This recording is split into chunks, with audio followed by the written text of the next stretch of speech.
My name is Elena Sharpe. I'm 34 years old, a senior advisor in aerospace procurement at the Department of Defense. And tomorrow, I'll be sitting across from my father and brother in a classified joint contractor review in Huntsville, Alabama. What they don't know is that I'm the government official with the authority to greenlight or kill the entire project. 7 years ago, I walked out of this house for the last time, suitcase in hand, after yet another dinner where my decision to join federal service instead of climbing the corporate ladder was called a waste. My father scoffed that government work was for people who couldn't make it in business. That was our last real conversation. Tonight, I'm back for family dinner. My mother will brag about Ethan's new executive title. My father will beam. Someone will ask if I'm still doing that office job in D.C. I won't argue. I won't correct them, because tomorrow when their CEO introduces me as Ms. Sharpe, Senior Defense Liaison, and hands me the agenda with my name on the cover, the silence will do all the explaining. Let them have their assumptions tonight. Tomorrow rewrites everything. The driveway looked smaller than I remembered. My government-leased sedan barely fit between the flaking garden bed and the rusting mailbox. I turned off the engine and sat for a moment. My hands were steady, professional, but my gut swirled like it used to before a classified briefing. The porch light buzzed faintly, casting amber light on the peeling door frame and the mat that still read "Bless this mess." I rang the bell. Habit. "Elena?" my mom called from inside. "It's open," she added, not moving. Of course it was. I stepped inside. Same lavender air freshener. Same photo wall. Ethan's MBA ceremony, his engagement, his newborn twins. Not the single one of me. Not even the official photo from the secretary's office. "Dinner's almost done," Mom said, eyes on the stovetop. "Ethan and Rachel are bringing the wine. Oh, and Ethan just got another promotion." I smiled lightly. "That's wonderful, Mom. Make sure to toast to him. He's heading up strategic operations now. Everyone says he's really going places." That phrase used to cut. Now, it barely echoed. The table was set for 6. There was no place card, but the seating spoke for itself. Ethan at the head, Dad to his right, Mom between them, and me. Well, somewhere on the margin. Ethan and Rachel walked in at exactly 6:00 p.m., as punctual as ever. He wore a slim-fit blazer, the kind that says, "I'm the future," without seeming to care. Rachel handed over a bottle of boutique wine that none of us liked but everyone would pretend to admire. "Hey, Elena," Ethan said, giving me a brief one-armed hug, already glancing past me toward Dad. "Been a while," he added. 7 years, I replied calmly. He paused, unsure if I was exaggerating. It wasn't. We had roast chicken, scalloped potatoes, and the same Caesar salad Mom had been making since I was a kid. Ethan led the conversation with practiced ease. Updates on cross-department synergies, his leadership on the new defense initiative, whispers of a potential VP track. Dad looked like he might burst with pride. "And you?" Mom turned to me, her smile fragile, rehearsed. "Still doing that job with the government?" I took a slow sip of water, more or less. "Still mid-level, or did you move up a bit?" Dad asked, eyes locked on his plate. "Something like that." "Must be hard," Ethan said, nodding sympathetically. "No big picture strategy, right? Just executing orders?" I didn't answer. I didn't need to. My DoD badge was zipped in the inside pocket of my suitcase upstairs, along with a uniform bearing the insignia of a full GS-15 senior executive with oversight of defense partnerships their entire firm depended on. Tomorrow, they'd learn exactly how much strategy I was in charge of. For now, I let them talk. It would be the last time I sat quietly in that room. Later, I found myself upstairs, perched on the edge of my old twin bed. The same faded quilt still folded neatly across it. The walls hadn't changed. Lined with trophies, AP certificates, acceptance letters, every symbol of the version of me they once embraced. Everything before the ROTC scholarship. After that, I'd become the lesson, the one who threw it all away. Not a single plaque or award from the career I built. To them, I had vanished. Until tomorrow. I wasn't the daughter who chose her own path. I was the daughter who, in their eyes, squandered hers. Downstairs, their laughter floated upward. Dad's deep bark, Mom's murmured affirmations, Ethan's booming confidence. It was the sound of a well-oiled legacy machine cheering for its chosen heir. I'd grown numb to it, but now the irony nearly made me laugh. Ethan had just been promoted to lead the integration team for the exact military contract I'd been assigned to evaluate. He had no idea, none of them did. At 900 tomorrow, I would walk into Falcon Systems HQ in Huntsville, wearing my uniform, briefing the C-suite as the Department of Defense's lead liaison for Project Meridian, and dissect the very framework Ethan had bragged about between spoonfuls of mashed potatoes. Back in my old room, I opened my suitcase and gently lifted the press uniform. Midnight blue, regulation trim, tailored for my rank. My ribbons and commendations aligned in military precision. The silver eagle insignia gleamed under the low light of the bedside lamp. I polished each button with a cloth I always kept for briefings. My hands worked without thought. This wasn't about anger. It was about execution, discipline, and command presence. It was about finally being seen in a way no one at that dinner table could minimize or reinterpret. The next morning, I pulled into Falcon Systems 15 minutes early. The parking lot was alive with suits, ID badges, and frantic phone calls. I eased into the reserved slot. DoD Senior Liaison, authorized personnel only. I stepped out in full uniform. Adjusted my collar. Heads turned. Conversations quieted. "Good morning, Colonel Sharpe," the guard said, scanning my clearance badge with immediate deference. Inside, I bypassed reception.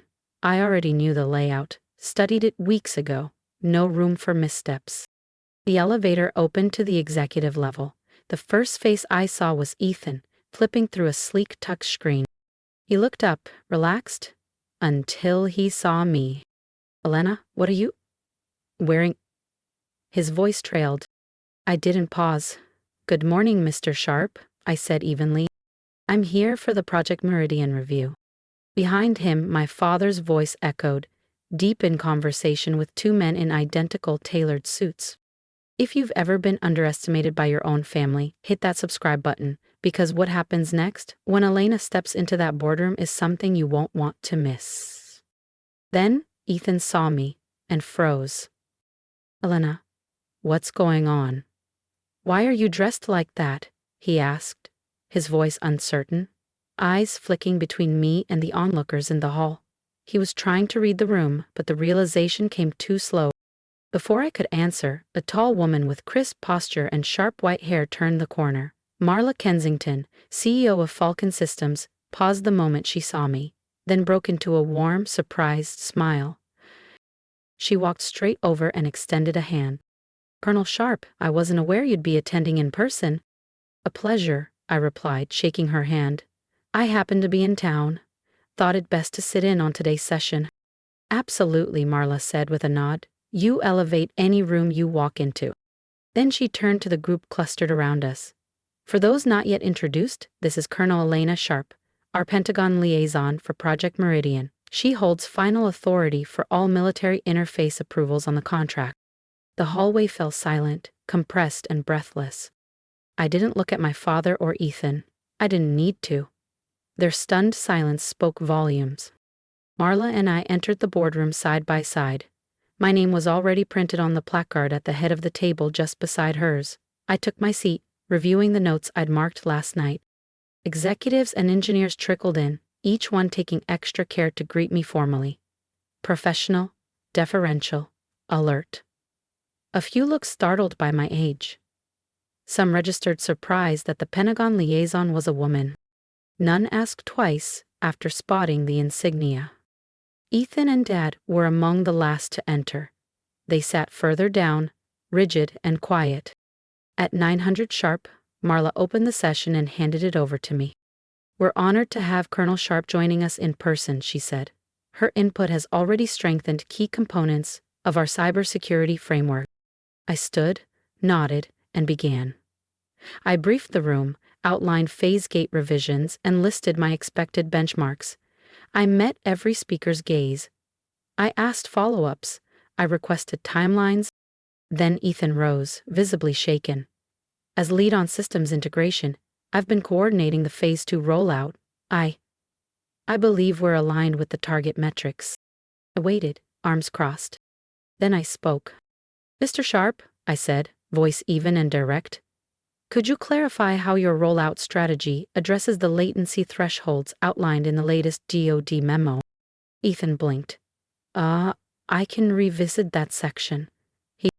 You'll need to. The technical benchmarks are non-negotiable, I replied. Please revise the implementation draft and resubmit it by close of business Thursday.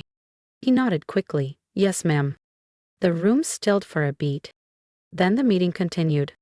I transitioned smoothly into the next agenda item, my tone steady, my focus absolute, as if nothing had happened. But something had.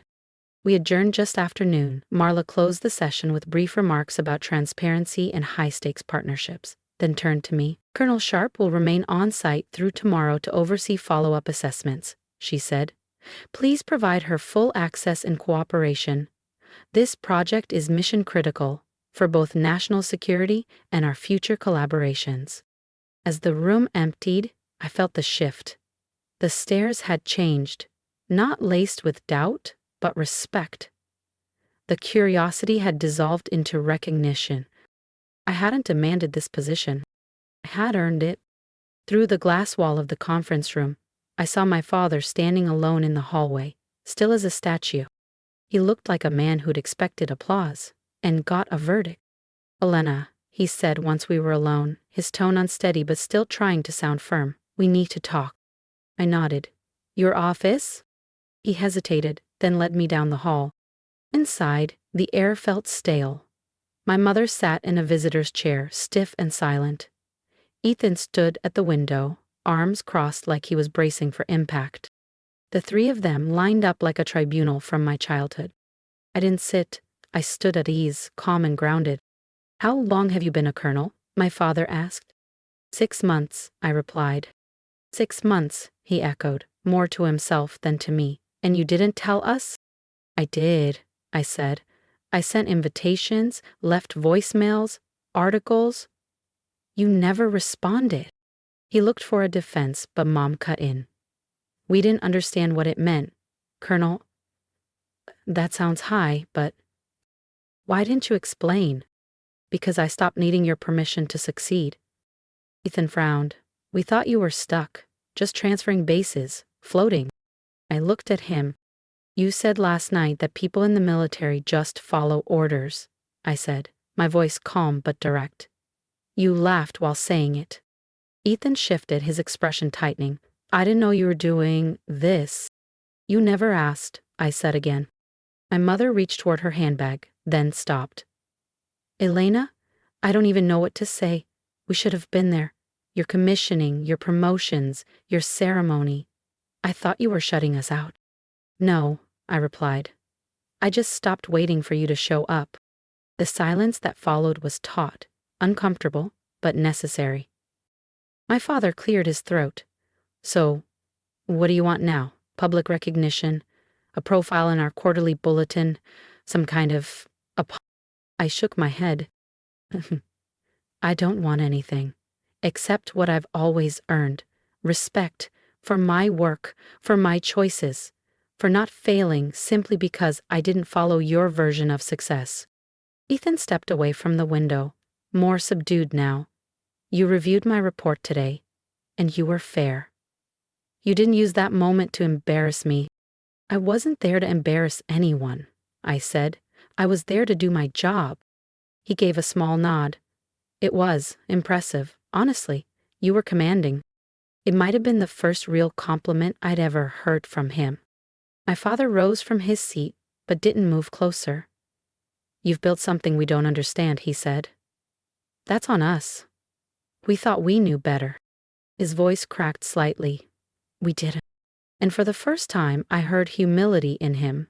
Not regret, but the beginning of understanding. He extended his hand, not ceremonially, but with quiet sincerity, a gesture I recognized from 100 promotions and review boards. "Colonel Sharpe," he said, voice low, "I owe you an apology. I underestimated you completely."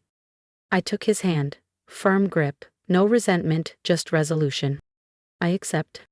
My mother blinked hard and stood. "We'd like to try again, if you'll let us." "One step at a time," I said. And for the first time in years, I believed that might be possible. 6 months later, my apartment in Washington, D.C. was quiet, but full. Floor-to-ceiling windows overlooked the Potomac, bookshelves stacked with cybersecurity manuals, ribbons, and 1 or 2 framed commendations. Not too much, just enough. That evening, my family joined me for dinner. For once, at my table, on my terms, in my city. My father arrived first, carrying a neatly framed magazine article. "Figured you might want a copy," he said. It was a print feature from Defense Today, highlighting the success of Project Meridian. My photo sat in the center. Me, in full dress uniform, standing between General Armstrong and Marla Kensington. He handed it to me like it was something precious. "I've had this up in my office for a few months now," he added, eyes briefly flicking away. "Thanks, Dad," I said. "That means something." My mother arrived next, holding a still warm pie dish in both hands. "Apple," she offered with a tentative smile. "Still your favorite, right?" I did. She glanced around the apartment, clean, minimalist, disciplined. "It was so organized," she murmured. "I don't know how you keep it this way." I almost said military training, but held my tongue. She was trying. That was enough. Ethan and his wife came last, bringing a sleek bottle of wine and a pair of crystal glasses. After dinner, as dishes clinked in the background and conversation softened into something that resembled peace, Ethan pulled me aside. "I used the rollout model you suggested," he said. "Team pushed back at first, but it's working, better than what we had." "Did you tell them where you got it?" I asked. He smirked. "Eventually. After I let them think I was brilliant for 5 minutes." I smiled. "As long as it works." He nodded. "It does. And so do you. I mean, you've really got it together." "You've never said that before." "No, I haven't, but I'm saying it now." Across the room, I noticed my father quietly studying the medals on my shelf. His eyes lingered on one, the Cyber Defense Citation, awarded after I helped prevent a dual network federal breach. "I read about that one," he said softly. "Didn't realize it was you." "It was," I said. He didn't reply, he just nodded. It wasn't dramatic, it wasn't cinematic, but it was real. Later, as coffee brewed and we shared my mother's pie, my father raised his glass. "To Colonel Elena Sharpe," he said, "who proved that worth isn't found in following someone else's path, but in walking your own." We all raised our glasses. And in that moment, I saw something I never had before. Recognition. Not obligation, not pity. Respect. The earned kind, the lasting kind. And I realized the most important thing. The victory wasn't them seeing me, it was that I never stopped becoming me, without needing their permission. If my story spoke to you, if you've ever been underestimated, overlooked, or told your path wasn't enough, leave me a comment. Tell me where you are in your journey. I read them all. And if you believe in rising quietly and proving loudly, subscribe. Keep building even when no one's watching. Because the strength you're growing now, one day, it'll walk into the room before you even speak.